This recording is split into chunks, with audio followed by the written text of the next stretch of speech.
Joining me now is progressive candidate for Illinois 9th District of the U.S. House of Representatives, Kat Abu-Ghazaleh, and chairman of the Cook County Republican Party, Aaron Del Mar. Thank you both for joining us today. I'm going to begin with a brief overview. So let's begin with how each of you would rate the work of the current administration. Even within the Republican Party, there's been some challenges that we've had, some discussions that we had regarding the economy, the tariffs, immigration, things that affect us on a national level. But more importantly, here in Cook County and in the city of Chicago, some of these have been very abrupt. And I think that the administration is making good on its promise that it did during the campaign. Nobody should be very surprised with the actions that have been taken by the president and the White House. But there is the pendulum swinging, and you have one administration that has full control over the House and the Senate and the White House, and they've got about another year and a half to be able to get that solidly through. And so they're going to make a lot of action because we don't know what the midterm is going to bring. Absolutely. And Kat? I've truly never seen an administration or a president able to make these nebulous federal issues hurt so much at the local level, to the point that you have people in red counties, red districts that are out protesting, for example, at the Hands Off or 50-51 protests. We have seen these tariffs go on and off, funding cut from universities across the country, thousands of federal workers losing their jobs so that way we can help Elon Musk do something. It's still unclear what that is. And now we're debating whether due process is good or not. So I wouldn't say the work is going great. And I'm pretty certain most Americans would also agree with that fact. Exactly. And Kat, you are trying to unseat long-term Representative Jan Schakowsky. And Aaron, you recently broke ranks with the Republican Party. So my next question to you both is, you've called for reform in both your respective parties. What exactly are you looking to change within that? Aaron, I'll start with you. So for us, the Republican Party is not a monolithic group. There are many independents, there are soft Republicans, there's a lot of far right, hard conservatives. For far too long, the Republican Party has had these litmus tests of how Republican are you? How big of a Donald Trump fan are you? Are you an independent? Oh, then you're a rhino, you're a Republican in name only. So these purity tests that we have within the party, I don't think do us any service. I think that we have a lot of headwinds that are going in front of us, and we as a party need to be more united as a group, and we need to find a couple projects and a couple issues that we want to focus all of our attention on, like we've done in the past that have been very successful for us. And I think we need to get a lot better on messaging. For far too long, we've let the Democratic Party control the messaging, make people feel bad, be critiqued anytime that you have an opinion that doesn't go inside with the far left side. And I think that we've shied away from that. I think we need to start getting more on the attack, being a little bit more aggressive, and making our opinions and our positions felt. Absolutely. And Kat? I mean, it's funny because when you talk to Republicans or Democrats, they'll always say the other side is controlling the narrative. I do think that there is this Democratic push to move to the right and abandon vulnerable populations. And that they tried that, campaigning with Liz Cheney in 2024, and it didn't pay off. We need to be focusing on protecting Americans, making sure that due process still exists, trying to use the immense resources and funds and energy behind the Democratic Party to actually help these people. And I don't really think it's even left or right. I think both parties have a lot of focus on corporate interests and big donors, and I think we need to bring that back to the working class. I mean, one of my big issues is like basic existence. Life is so hard for so many of us.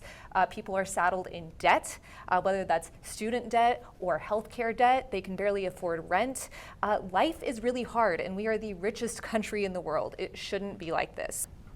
Oh, sorry to interrupt, but I think you're talking out of both sides of your mouth. On one hand, you're talking about how we need to get back to the common people, but when you look at what has happened for the last 4 years under the Biden administration, they were concentrating on very small pet projects, getting more into who's going in the locker rooms instead of what is the quality of the education that people are making. And so when you saw what happened to the election and you saw Donald Trump run the table on all of your swing states, that was telling you that the base, the normal group that is with the Democratic Party has left them and now gone to the Republican side. And the only opportunity that Democrats have become relevant again in the society is going into that center and going back to kitchen table type issues instead of working on pet projects. You need to start affecting change and positive environment for everyday people, not just one subsection. Aaron, if I could, you talk about how Democrats or Joe Biden's so worried about who's in locker rooms. I mean, my background is literally focusing on narratives in media, and particularly in the right, and the idea of trans people and demonizing them to the point that, the Children's Medical Hospital right down the street, Lurie Children's, got bomb threats by libs of TikTok, an account that is, aligned with Elon Musk, that is being promoted by Republican parties in different states.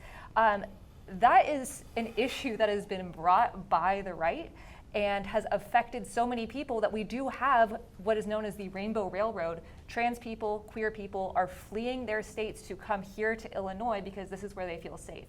I'll give you a chance to respond, and then we're going to go to an audience question, but go ahead and respond. Well, no, I just think that you just made my point for me. I mean, and I think it's going to be very challenging for you in the district that you're running, and especially since you just got here in July, that you're going to argue to 58% white area, the North Shore of Chicago that goes into that areas, and when you start getting into McHenry and the Cary and the Algonquin areas, that your message is going to be presented and right. I mean, the Democratic Party is dominant in Illinois and specifically Chicago, not because their issues are right, because they've done an amazing job of gerrymandering all the districts every 10 years. If you started making fair districts and hearing from all parts of a constituency and one united block of population, I think that the positions that you would have and the control that Democrats would have in Illinois would be significantly less.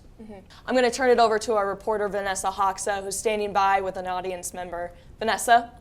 Thanks, Caroline. We're going to open up the floor for some questions from our audience. Here with our first question is Karen Kennedy from the North Shore. Karen?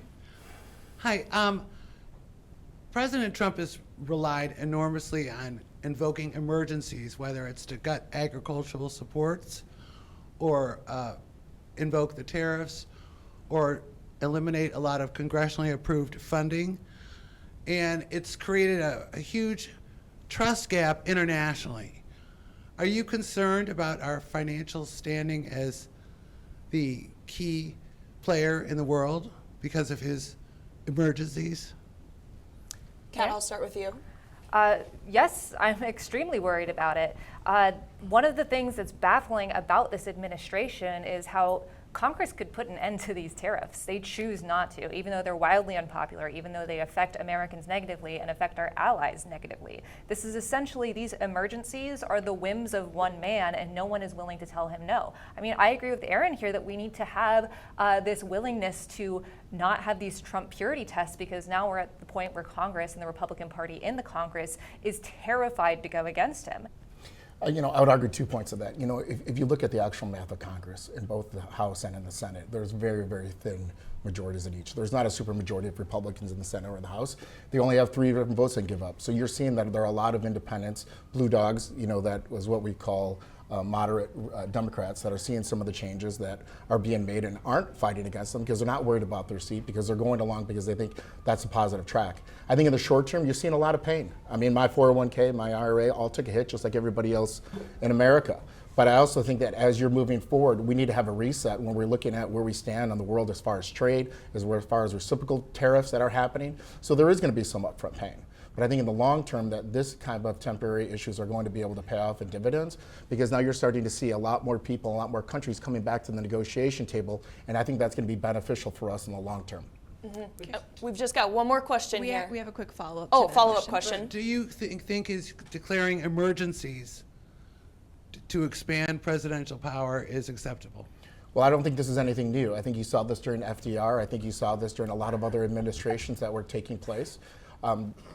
Right, you talked earlier today about all the different protests and all the people that are upset. This is the same thing that happened in 2010. You were probably in elementary school at the time. That happened during the Tea Party, and when you had people come out against Barack Obama during the 2008 to 2012 election. That was the culmination of it. People were hitting the streets. It was just a different party. The things that you're saying now are going through a microscope because it's a little bit more fresh to people's minds. But if you look back and you look at the history of the United States, protests aren't unfamiliar, and this is something that has happened regardless of the party in power. But Barack Obama didn't declare an emergency so that way he could hold the world economy hostage because he felt like it. And I think that's the real issue. I think that the issue is the authoritarian aspect and not necessarily the fact that they exist. It's an abuse of presidential power, plain and simple. Well, we're going to wrap it up here. Thank you so much, Kat, for joining us. Thank you, Aaron. I really appreciate you both being here. Thank you, Vanessa, for doing